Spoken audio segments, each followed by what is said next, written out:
दोस्तों, भारत की supreme court ने 1985 में 62 वर्ष की आयु में दिए गए तलाक की पीड़ित मुस्लिम महिला शाह बानो को मेंटेनेंस लॉ सूट के हक में फैसला सुनाया, जिसको उस समय की राजीव गांधी सरकार ने कट्टर मुल्लाओं के दबाव में मुस्लिम वुमेन प्रोटेक्शन एक्ट 1985 बनाकर खत्म कर दिया। उसको सीनियर कानूनी विशेषज्ञ डैनियल लतीफी ने चैलेंज किया, मगर कुछ न बना और पीड़ित मुस्लिम महिला पति के पर्सनल लॉ के भरोसे छोड़ दी गई। लेकिन अब 2024 सुप्रीम कोर्ट ने सारे फैसलों को रद्द करके कह दिया कि डाइवोर्स हुई मुस्लिम महिला को मेंटेनेंस का धर्म के साथ कोई लिंक नहीं, ये सामाजिक न्याय का मामला है और CRPC सेक्शन 1925 के अंतर्गत मेंटेनेबल है। इस इनकलाबी फैसले ने मुस्लिम समाज में एक भूचाल बर्पा कर दिया है और आज हम करेंगे इस विषय पर बात।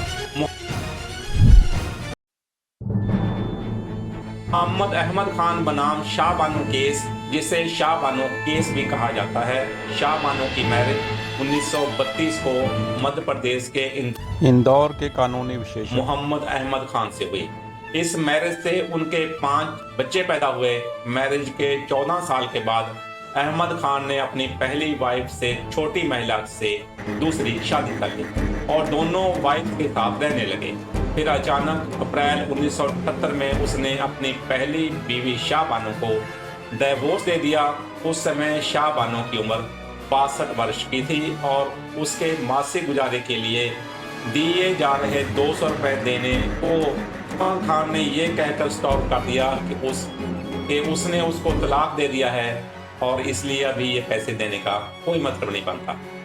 इसके विरोध में शाह बानो ने इंदौर की लोकल कोर्ट में CRPC सेक्शन 1925 के अंतर्गत कोर्ट में अपील की कि उसके पास अपने जीवन और बच्चों के बसर का कोई फाइनेंशियल सपोर्ट नहीं। उसने अपने एक्स हस्बैंड से मेंटेनेंस अलाउंस से रुपीज के रूप में 500 रुपए पर मंथ की मांग की। अगस्त 1979 को लोकल कोर्ट में श्री खान को अपनी वाइफ को 25 रुपए गुजारा भत्ता देने का फैसला सुनाया। इसके रिवीजन केस में 1 जुलाई 1980 को ये केस हाई कोर्ट में पहुंचा, जहां पर यह गुजारा भत्ता की रकम 25 से बढ़ाकर 179 रुपए 20 पैसे पर मंथ कर दिए गए। लेकिन इसके विरोध में खान ने एक writ petition honourable supreme court में लगा दी और उसने कहा कि शाह बानो मेरी वाइफ थी, मैंने तलाक दे दिया, इसलिए मैं मुस्लिम पर्सनल लॉ के तहत उसको गुजारा भत्ता देने के लिए पाबंद नहीं हूँ, जिसको 5 जजों के बेंच ने रद्द करते हुए गुजारा भत्ता देने के हक में फैसला सुनाया। ऑनरेबल सुप्रीम कोर्ट ने कहा कि गुजारा भत्ता देने का यह फैसला पूरी तरह से कुरान की रोशनी में दिया गया है और कहीं पर भी इस पर मुस्लिम पर्सनल लॉ की वायलेशन नहीं हुई है।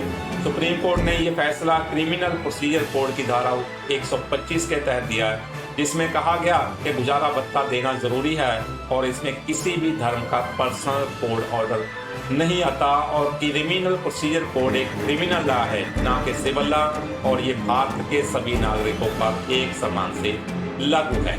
और इसके बाद आया यही कानूनी फैसला बदल दिया गया। पूरे देश में इस फैसले के विरोध में all India Muslim personal law और अब्दुल्ला खान आजमी आदि के नेतृत्व में धरने मुजाहरे हुए और इस फैसले को मुस्लिम पर्सनल लॉ के विरोधी बताया गया, जिसको लेकर उस समय की राजीव गांधी की सरकार ने एक नया कानून मुस्लिम वुमेन प्रोटेक्शन एक्ट 1986 बनाकर इस फैसले को खत्म कर दिया और गुजारा भत्ता का बोझ जो पति पर था उसको आजाद करते हुए ये बोझ तलाकशुदा महिला के माँ बाप अथवा रिश्तेदारों पर डाल दिया।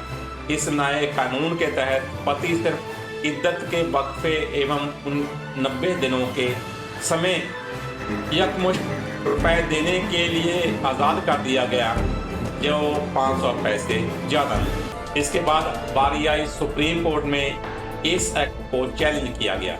इस एक्ट को 2001 में शाह बानो के एडवोकेट डैनियल लतीफी ने चैलेंज किया कि ये कानून मुस्लिम महिला के विरोध में है, परंतु मानयोग सुप्रीम कोर्ट ने इसे आगे एक्सप्लेन करते हुए गुजारा भत्ता को उन दोबारा शादी न करने वाली मुस्लिम महिलाओं के लिए 90 दिन के अरसे से पूरे लाइफ के लिए एक्सटेंड कर दिया। उसने कहा कि वुमेन प्रोटेक्शन एक्ट 1986 में इसकी प्रोविजन है कि अपनी एक्स वाइफ और बच्चों की जिम्मेदारी सीआरपीसी सेक्शन 1925 के तहत मेंटेनेबल है और उसे यह गुजारा भत्ता देना होगा। और अभी आया है फैसला 2024 में, वर्डिक्ट 2024, और अभी हाल ही में माननीय सुप्रीम कोर्ट ने शाह बानो केस में हुए फैसले को दोबारा दोहराते हुए इसे सीआरपीसी सेक्शन 1925 के तहत मुस्लिम महिला के लिए आम दूसरे धर्मों की महिलाओं के समान मेंटेनेंस को लागू कर दिया। इस तरह से कुरान की महिलाओं को पुरुष के समान दी गई समानता को पुरुष प्रधान समाज में बहाल करने में सुप्रीम कोर्ट ने अपना रोल निभाया। दोस्तों, इस विषय के बारे में आप क्या सोचते हैं, कमेंट करके हमें जरूर बताएं।